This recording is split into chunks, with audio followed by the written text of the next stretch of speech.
So C students in object class, it is one kind of a special class in Java. Okay, like you have seen few classes, predefined classes in Java, like what should I say? Uh, Buffered reader.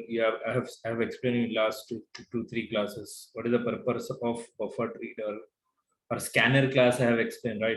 Scanner is one kind of a class which will take the input. Okay, that is a class which is defined in Java.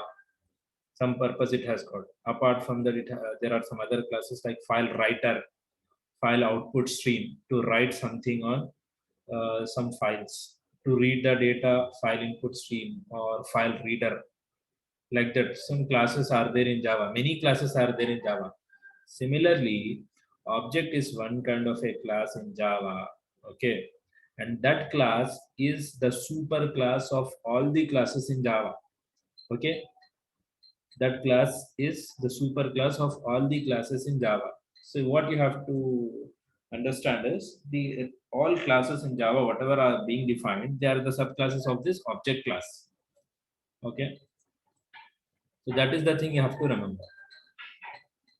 So in this one, as you can see, it means what a reference variable of type object can refer to an object of any other class.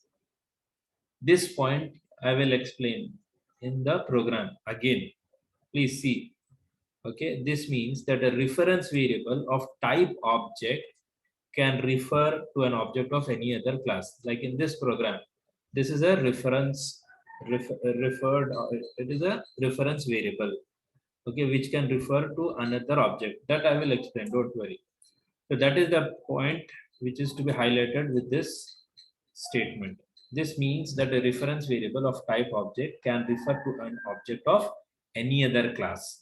Means over here, x2 is an object of test clone, but over here, it is not an object, it is a reference variable. So what we can do is, reference variable also can have whatever is there in the object. So what x1 is having from here, line number 22 to 23, 10 and 20.98 as a and b value.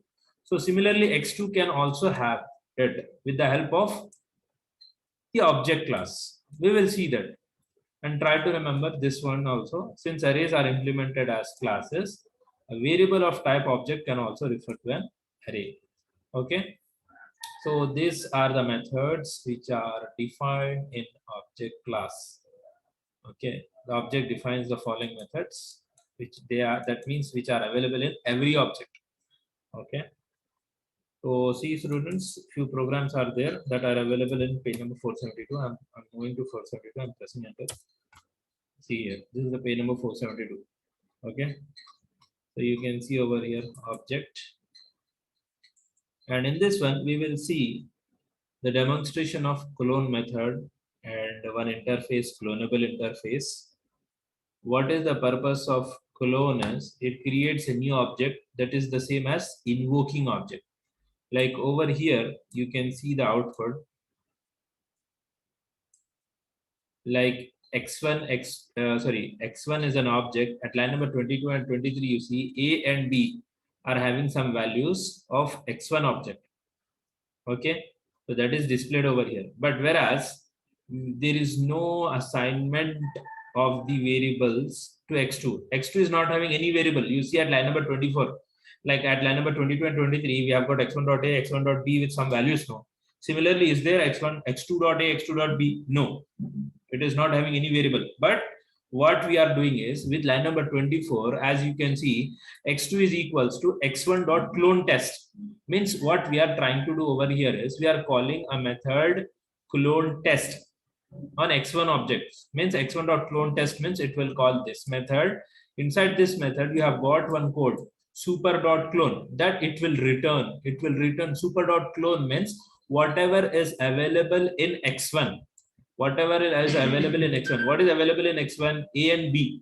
So that will be cloned, means another copy will be created and that will be available to x2. So x2 will be equal to whatever is there in x1, that is a and b. So in this way, x2 will also have the variables a and b. So that is why from line number 26, you can see x2, x2 dot a, x2 dot b, which is displayed over here. This is the thing. I hope you all have understood.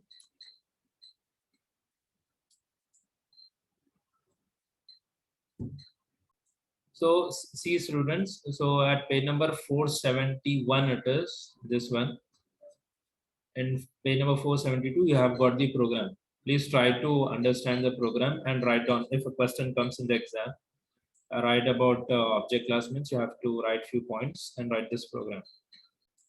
Okay, okay students, see now, as you have seen this program that is creating a clone of x1 which is assigned to x2.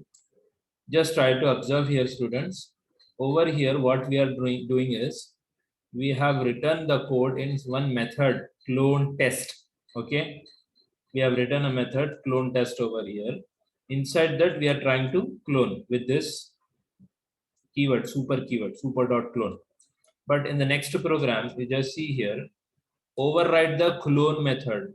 Okay, so directly we are doing it over here. Just observe, just a second.